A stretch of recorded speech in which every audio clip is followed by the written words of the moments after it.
A lot to think about there. We have another wonderful group of experts joining us to share reactions and more solutions. Welcome to Gary Salamido.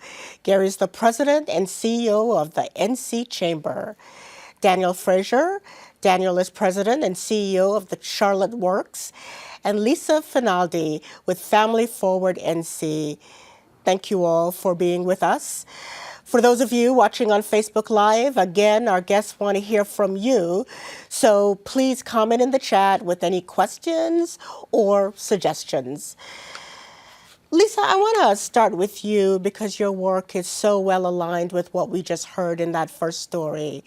You work with businesses like the ones we saw in that piece and help them to think about what kinds of family-friendly practices their employers need. Talk to us first about what you see as some of the biggest challenges that employers are facing right now as it relates to attracting talent. Sure. Thanks, Anita. I think we have to step back and look at who our workforce is today. And we see that the millennials and Generation X are 68% of our workforce.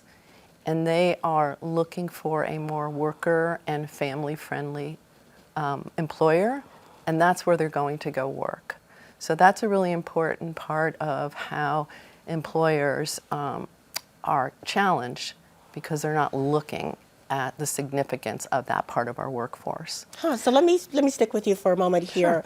About 67% of North Carolina employers have or are considering increasing family-friendly benefits. So they're thinking about it.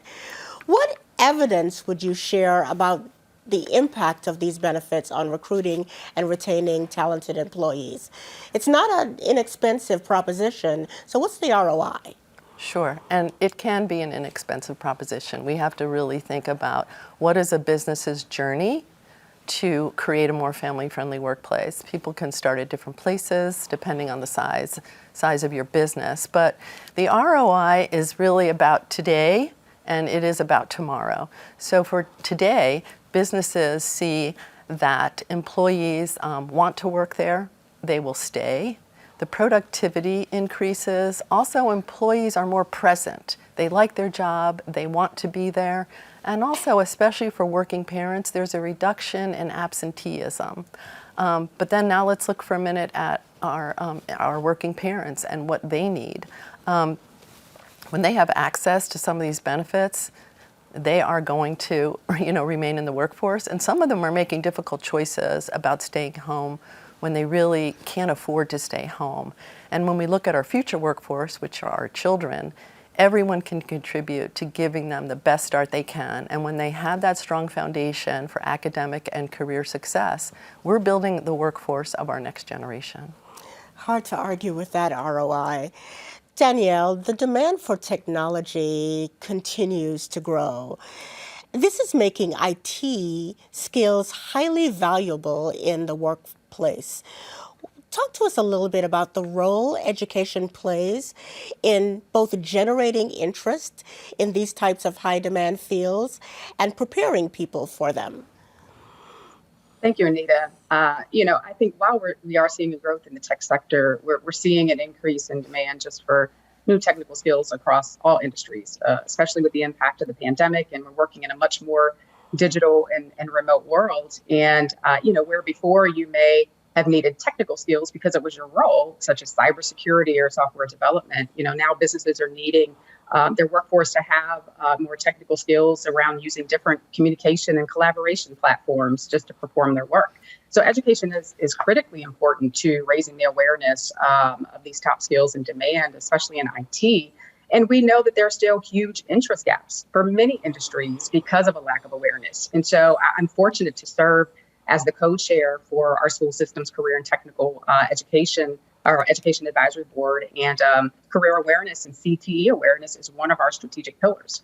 We find creative ways to partner with industry to provide work-based learning opportunities, such as having someone come to a classroom and speak about their career, their industry, or organization. Students participating in internships, and even partnering with businesses on curriculum development to insert these critical skills that they're looking for within classroom instruction, just to name a few of how we're connecting the dots for our students from classrooms to careers. So, and it's not just about student awareness, right? It's about parent and teacher awareness as well, those that are directly influencing our students' journey. And of course, we'll have any number of adults who are watching the show and thinking, wait, maybe I could qualify for one of those IT jobs. So say a little bit more about who is qualified. Do most people require a BA or a master's in computer science in order to get connected to this growing field of IT, or as you say, more generally, jobs requiring some understanding of technology? Yeah, that's a good question. And I think this is even changing. I think as others have said, and even on the previous panel, businesses are looking at their requirements more and more. And I think in IT, that typically was the industry or the skill, right, that you didn't necessarily need a 4-year degree anyway. There's so many, technical certifications out there. And I think that is going to continue with the trend.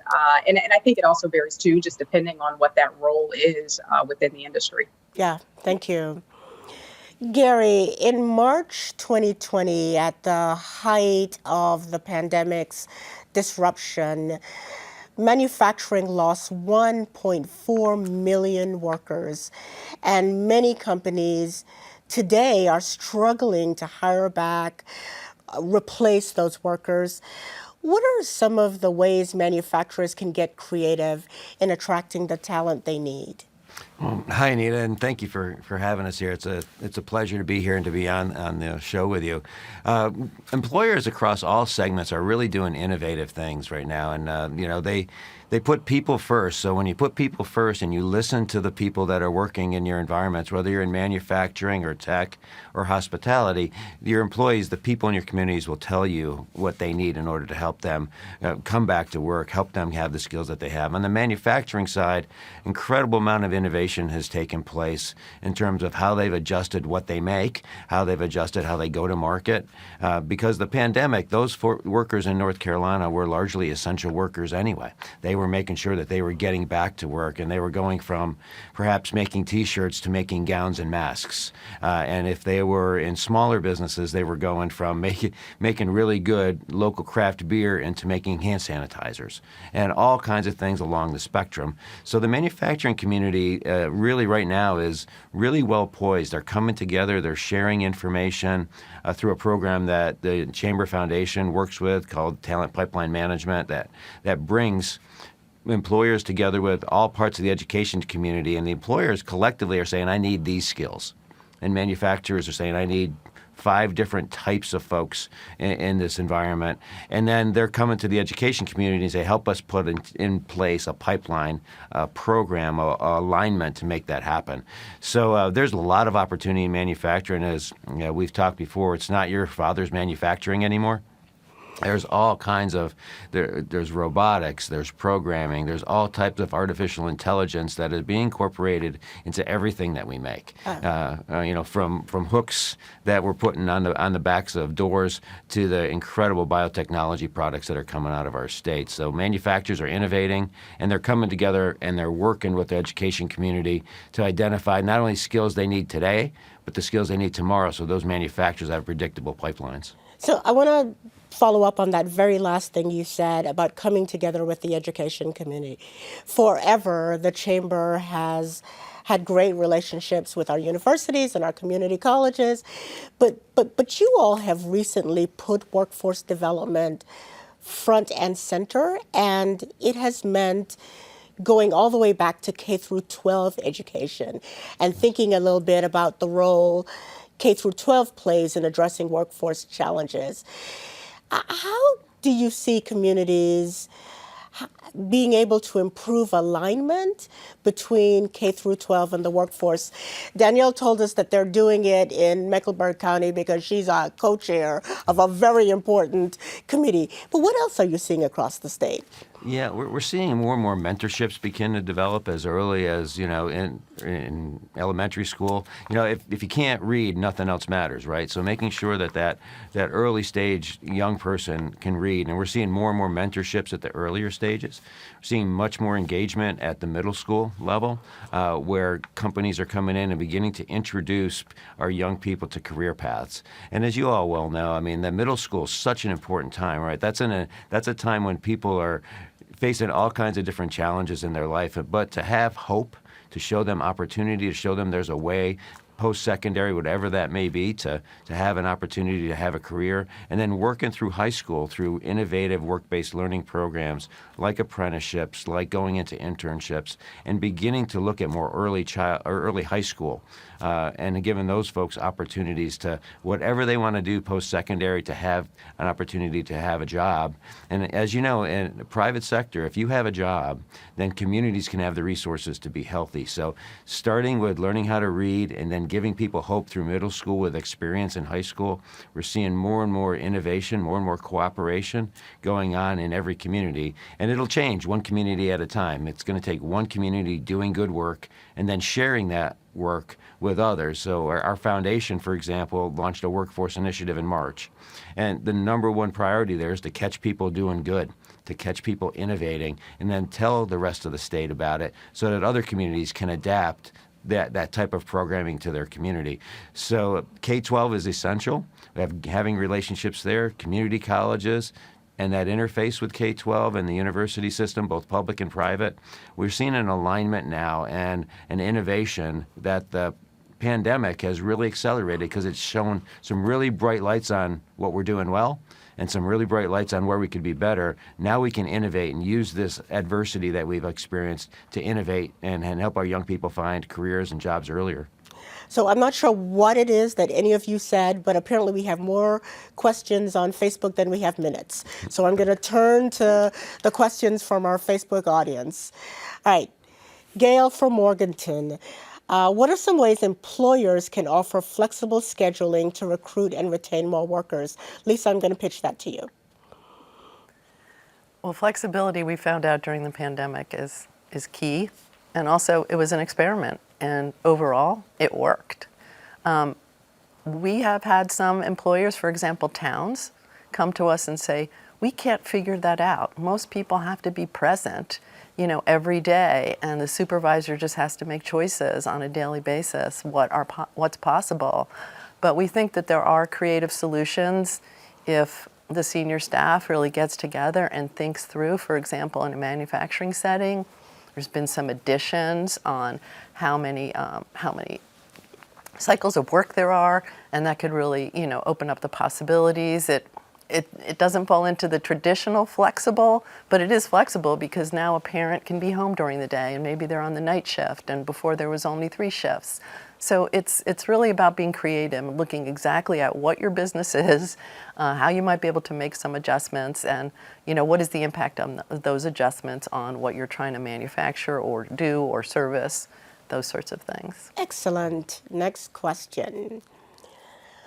What additional training are companies offering for employees to move up in the company and get additional skills? This is coming from David. And Gary, I'm going to pitch this to you because a lot of times we hear companies saying, our educational institutions are not doing enough to give us the workforce we need.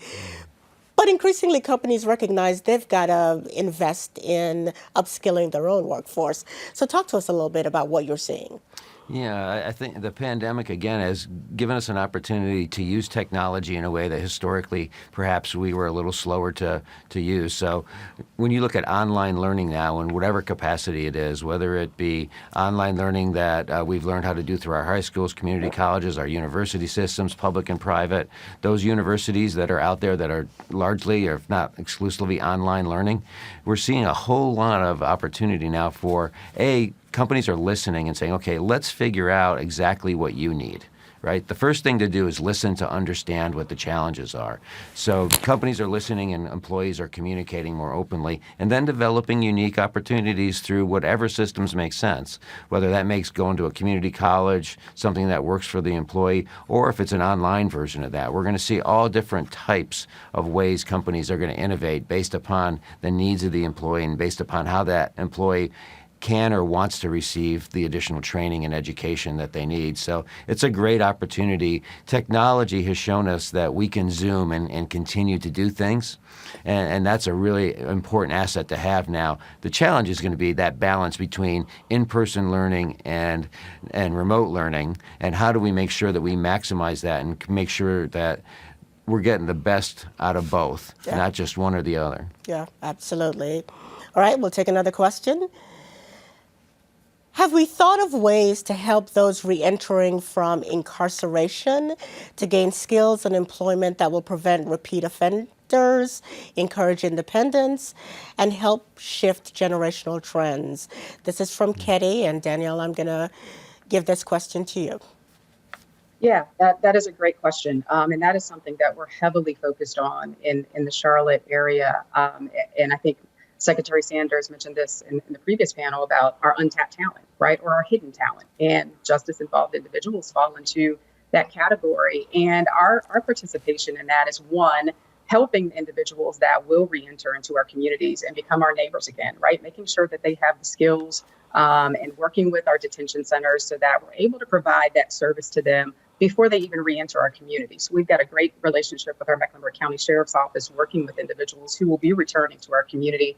And then on the other side, with the employer side, right, we've had conversations even pre-pandemic about, asking employers, about their hiring practices, right? Can you hire individuals that are justice involved? And, them actually taking a hardcore look at that. And, look, in every position and every industry is going to be a little different. It's going to vary, but that's something that we're heavily focused on. And a lot of our businesses and employers in our area and across the state and country are making changes in that to be able to employ and widen their talent pool, because it's definitely some viable talent that are justice-involved individuals, and we want to make sure that they're included.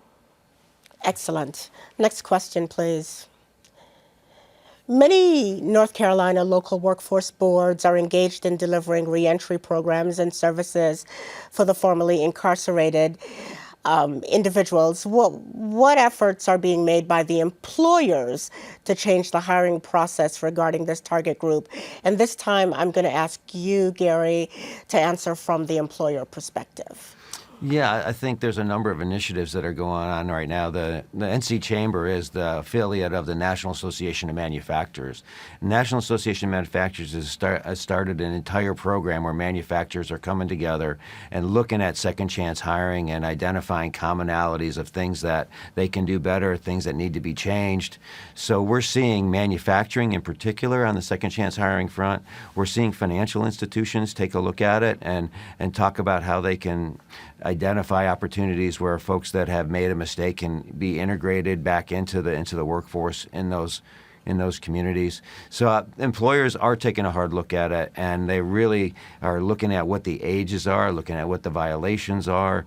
There's a great study that's going on now about our criminal code, and looking at what we do well there accidentally, how people get put into the system and then are not allowed to get back out of the system, and it's a vicious circle, as you all know. So we have to look at how people are entered into the system and make sure that those that got there by accident are not inadvertently being put into the system again and not being able to get out. So we're seeing an entirely different discussion over the last few years.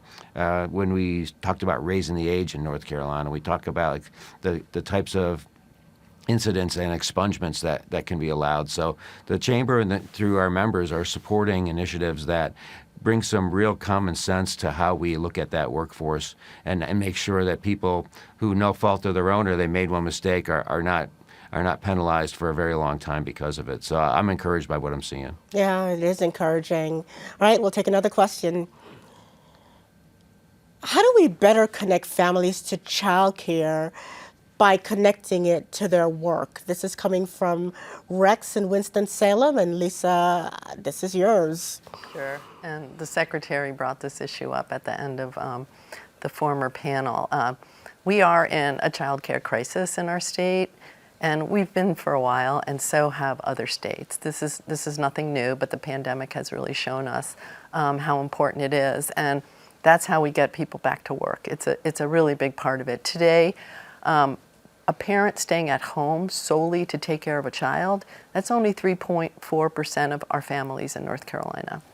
So people are working and they need supports. There are a number of things. For example, many businesses don't even know that in every county in North Carolina, there is a referral service for childcare. Helping employees know how to get there quickly is huge. Imagine making all those phone calls every day yourself trying to find childcare. There's a service. Public-private partnerships, I think, can work so well today. We need public policy, there's no question about it, but at this moment, we need all impactful options that can work. So for example, in Cabarrus County, the county government has worked with a local church, and they have opened up a child care center there for their county employees because they discovered there was a need. They asked employees what they want and need, just like Gary had mentioned. And so these are the kinds of things that I think we can do. They're not really quick, but they can move us along pretty well. And so those are the kinds of things. Again, it's about creativity. How can an employer offer a voucher or a stipend for childcare? Through an FSA, you can match, what the employee is putting aside for childcare. And in addition to supporting the family, that is also helping child care providers. They are businesses, and when they know that employer X is contributing, to 7 of their employees who would use that slot at a child care center, that's a big deal for them. It's more of a constant and an understood where the children will be coming from in the future. So it's stabilizing these small businesses and supporting families. So we're hopeful. We think there's many things out there that are going on, and we want to hear more stories. So tell us. Indeed. And Lisa, what is an FSA? Oh, I'm sorry. That's a what is an FSA? Oh, that's a financial savings account. Got it. Thank you very much. All right, I'll go to another question. Patty is asking, and Gary, I'm going to give this to you, whether private workforce policies alone can address the challenges families are facing, and what public policies would help. Well, that's a broad question. It's a very broad question. You can pick one or two. Yeah, I think it's both, right? So I think what we're trying to do is identify through our workforce initiative, for Institute for Workforce Competitiveness, is folks in local communities that are with the education system, that are with the employers, that are providing good opportunities, that are really having success stories. But when you identify those, you also learn what barriers may be in the way, and you also learn what things you want to do more of. So good public policy will come out of looking at what's working, looking at those experiences, and having data drive those decisions. So it'll be a combination of both. I think it's going to be what is working in a community that can be accelerated, that doesn't need any policy change. It just needs to be supported and made available to more folks. Or what are some barriers in the way that are being identified that say, if we were able to align this, or we were able to change this policy in a public policy environment, more people could do it, or it would be easier to do it, or we could accelerate the growth of that product. So I think it's both. I think it's listening, observing, innovating, and most of all, it's collaborating, right? The business community and the education community and the child care community coming together and saying, we know where we are and we know where we want to be, and having a bias for action for getting there, and a collectively agreeing and following the data as to what those important policy decisions would make. The competitiveness of the workforce now, and the competitiveness of people going back and forth between companies and having opportunities, is going to drive innovation as companies look to attract and retain talent. And so we have to take advantage of this innovative opportunity that North Carolina has, that some states quite honestly don't have, because our state is doing better than others. Yep. We have a good problem to have for sure. So I have time for one last audience question. How does NC Works help individuals get the credentials they need to fill jobs and help businesses upskill existing employees? This is coming from Tammy, and Danielle, it feels like it's tailor-made for you. I feel like it. Thank you, Tammy, for that question. So NC Works, as many of y'all know, it's our career center system across our state. We've got about 80 career centers across the state that help adult workers 18 and older from all spectrums of their career, those that are just entering the workforce to your 20, 30-year banker that may have unfortunately been laid off. And so we assess our job seekers coming through the door to understand their experience, to understand their background and where their interests are. And we help to triage that and to understand, what credentials, what skills are needed. And we partner with our community college system and other partners in the community to help to steer them in that direction where they can get that credential. We also provide what we call employee training grants to businesses to help try to upskill individuals coming into their places of employment through on-the-job training grants that we subsidize some wages for them for a certain period of time so that they can help kind of unload that liability and that weight of that financial liability with individuals coming into their work and getting them up to speed with training. And then we provide training grants to upskill their workers that are already within their workforce to help them advance within the organization and continue to grow their skills that they need to continue with employment. Wonderful. Lisa, Danielle, Gary, I can't thank you enough for joining us and for the great work each of you are doing in this state to support people getting connected to work. And of course, I want to thank the leaders who were featured in the episode stories for always generously, allowing us to share their inspirational work together. And then finally, we never end without thanking you, our amazing audience, for watching and engaging. You know solutions are out there if we work together. I'm Anita Brown-Graham. This is NC Impact.